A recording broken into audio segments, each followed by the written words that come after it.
welcome back to my channel. And this video is going to be a fun video. We're going to talk about Maleficent. I'm never going to be able to pronounce her name correctly. Maleficent.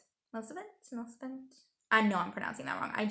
As hard as I try, I cannot pronounce her name right. The movie. It's the second one, Mistress of Evil.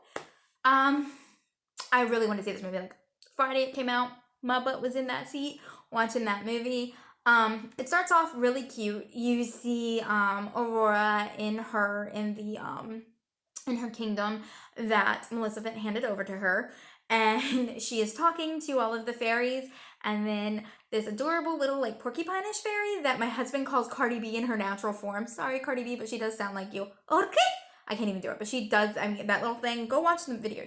That little porcupine thing sounds a lot like Cardi B. My husband definitely was correct. It's Cardi B in her natural form. But it's this adorable little thing, steals her crown, and goes through and then does all this weird stuff. She's like, why are you acting weird? And he takes her to Prince Philip, who proposes to her. And it's a sweet proposal. And you see how much he genuinely wants to connect the magical world with the human world.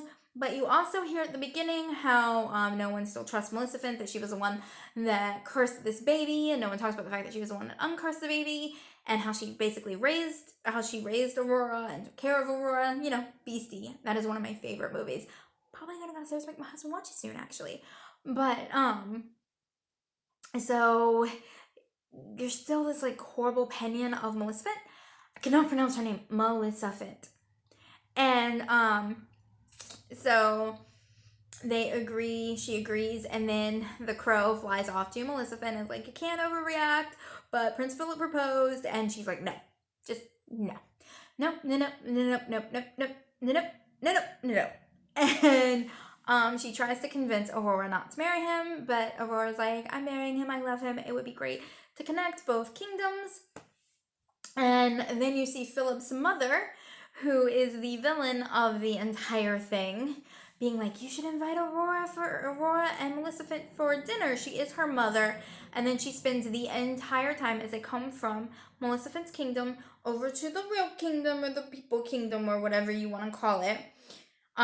You see that everyone's still afraid of Maleficent, and she goes and she has dinner, and the queen pokes and picks and pokes and prods and picks and pokes and prods and picks until she gets Maleficent angry. She then uses that opportunity to do something to the king. The king collapses, and they blame what happened to him on Maleficent, because she got her to react, she got her to go, she got her to basically exude that green energy that she does when she's mad.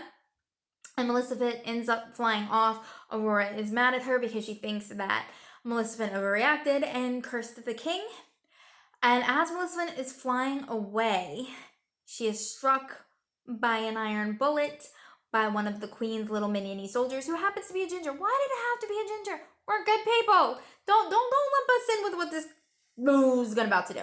Okay, so she crashes into the ocean, and she's rescued by a winged creature that happens to look like her. And she's flown off over there, and we discover one of the most amazing things ever. Maleficent is not alone. She has a bunch of fairies that look like her. They don't have quite the power that she has, but they look like her. They are her own species. She is not alone in the world. She meets this wonderful fairy who tries to convince her to bring peace, that her raising a human as her daughter is a great way to bring peace. And she's like, no. And then you have another fairy who is like, war. They've wiped us out. They've used iron to kill us, blah, blah, blah, blah, blah. And then it jumps back to Aurora's and her wedding. And you see them prepping for it. And you see Aurora losing who she is. Losing the fact that she runs around barefoot in her kingdom. And she's very attached to the fairies. She doesn't have the fairies anymore. She's just walking around in the human kingdom. And at this point, I'm getting deeply irritated. Because the fairies are wonderful. And back in the beginning, they had captured a fairy and a flower. And turns out that flower is used to make powder to kill the fairies, which we'll get into in a minute. But you see that progressing, you see that storyline progressing, and them getting prepared to basically trap the fairies at Aurora's wedding. And you see the lead up and the preparation to that, while Aurora is being naive and is just listening to people say things like, oh, look, Melissa, look at how she was raised. It's amazing given who her mother was, how well she turned out. And she's so civilized. And I'm sitting there going, breathe through it, breathe through it. It's just a movie. Breathe through it, breathe through it. It's fine, everything's fine. Just smile, everything's fine. And then we get to the actual wedding, where the fairies come across from their land into the human land, and they are all hustled into the chapel, where Crow has been separated because he looks human. Crow has been separated, so he's separated from them, and all the fairies were ushered in. And then Aurora finds out. Aurora, for some reason or another, feels that prick in her finger. And so she goes down, she discovers where the queen has her like little secret lair, and she figures out that the spindle that cursed her is the weapon that the queen used to curse the king. That the king is cursed by the queen, not Aurora. And then she's immediately like captured by the queen and locked up by the queen, who calls her a traitor to her people. And you find out that like the queen's brother apparently tried to go over and negotiate with the fairies. Stupid. The whole thing is stupid. But so the queen locks her up, and then as the fairies are being ushered in, the redhead, the ginger, I told you she's evil, the ginger decides to go and play music. She's gonna play music, and then there's like the flower on one of the keys, and that powder is released, and it starts killing the fairies. And I'm curled up in my seat because I have a huge attachment to like the tree fairies. I like the tree, like the giant tree fairies, and I'm like, they're gonna get hit, they're gonna get hit, they're gonna get hit, and I'm getting angry. And that's happening. Well, while that's happening, Maleficent knew that they had stolen a bunch of the flowers and had prepared to attack. So she's flying in and she's attacking. And then you have the it's like fairy genocide. It's complete and total fairy genocide, and I'm getting so upset. I'm like, why are we killing all the fairies? Why are we killing all the fairies? You have the powder exploding outside and killing the fairies that are like Maleficent. You have the poor fairies locked in the church, just with nowhere to go while they desperately try to get them out. Aurora tries to get them out and can't get them out. Crow, who's in human form, can't get them out.